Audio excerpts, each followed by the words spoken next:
আসসালামু আলাইকুম বন্ধুরা, আপনাদের সবাইকে স্বাগতম জানাচ্ছি। আপনাদেরকে আমি একটি টিকিট দেখাচ্ছি। দেখেন, এটা হচ্ছে সিঙ্গাপুর এয়ারলাইন্সের টিকিট। এই টিকিটটা আমি এখন অনলাইনে চেক করে দেখলাম যে ঠিক আছে কিনা। দেখেন, এই টিকিটটি ঠিক আছে। আপনারা এই সিঙ্গাপুর এয়ারলাইন্সের টিকিট কীভাবে অনলাইনে চেক করে দেখবেন সেই প্রক্রিয়া আজকে আপনাদেরকে আমি দেখিয়ে দেব। দেখেন, আপনারা যদি সিঙ্গাপুর এয়ারলাইন্সের টিকিট অনলাইনে চেক করতে চান, তাহলে আপনারা প্রথমে খুঁজবেন কোথায় এসকিউ বুকিং রেফারেন্স নাম্বার আছে বা পিএনআর নাম্বার আছে। দেখেন, এই যে 6 ডিজিটের পিএনআর নাম্বার আছে, এটা আপনারা প্রথমে কপি করবেন। দেখেন, আমি পিএনআর নাম্বারটা কপি করলাম।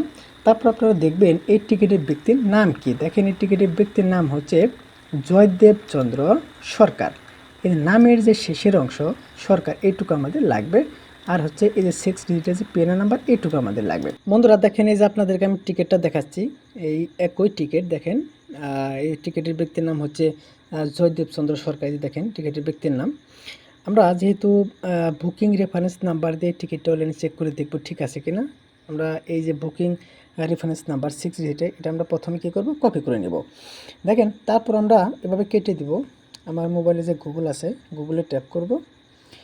গুগলে ট্যাপ করার পর যে এরকম সার্চ করার যে অপশনটি চলে আসবে। দেখেন, যেখানে আমরা ট্যাপ করব। দেখেন, এখানে ট্যাপ করার পর এখানে আমরা লিখব Singapore airlines manage booking, SIN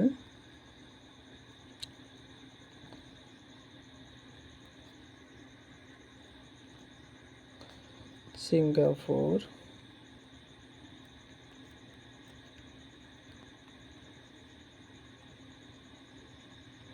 দেখেন, সিঙ্গাপুর এয়ারলাইন্স ম্যানেজ বুকিং লিখছি। এখন আমি এই সার্চ করার যে অপশনটা আছে এখানে আমি ট্যাপ করব।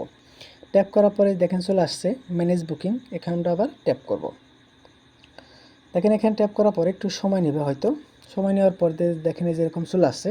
যেহেতু আমরা রেফারেন্স নাম্বার দিয়ে টিকিটটা চেক করতে চাচ্ছি, তার জন্য আমরা এই যে উপরে যে রেফারেন্স নাম্বার, এখানে আমরা ট্যাপ করব। বন্ধুরা, তারপর দেখেন যে এখানে 6 ডিজিটের যে পিএনআর নাম্বারটি এখানে আমি বসিয়ে দেবো। দেখেন, যে পেস্ট করে দিলাম। তারপর দেখেন যে লাস্ট নেম, এখানে আমি যেহেতু এই টিকিটের ব্যক্তির নাম হচ্ছে সরকার, দেখেন আমি সরকার লিখে দিলাম।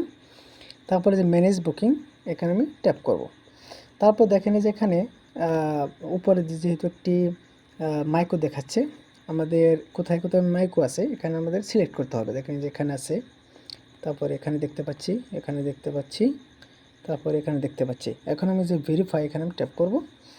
এখন আমাদের এই টিকিটটি যদি 100% ঠিক থাকে বন্ধুরা, তাহলে অবশ্যই আমাদেরকে কিন্তু দেখাবে যে কখন ফ্লাইট। দেখেন এই যে চলে আসছে ফ্লাইটের ডিটেলস।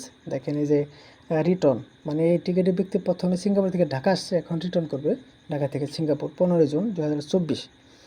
দেখেন, ঢাকা টু সিঙ্গাপুর কনফার্ম চলে আসছে। এই যে দেখেন 23টা 55, তার মানে হচ্ছে রাত 11টা 55 ঢাকা থেকে এই বিমানটি ছাড়বে। 4 ঘন্টা 10 মিনিট। দেখেন এই যে তারপর সিঙ্গাপুর যে ল্যান্ড করবে 6টা 5 মিনিটে।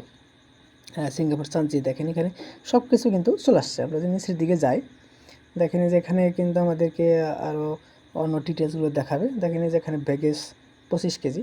আর সব মিলিয়ে বন্ধুরা, আপনারা কিন্তু 2 মিনিটের মধ্যে আপনার টিকিটটা অনলাইনে চেক করে দেখতে পারেন যে ঠিক আছে কিনা। তাহলে আপনারা সবাই ভালো থাকবেন। আসসালামু আলাইকুম।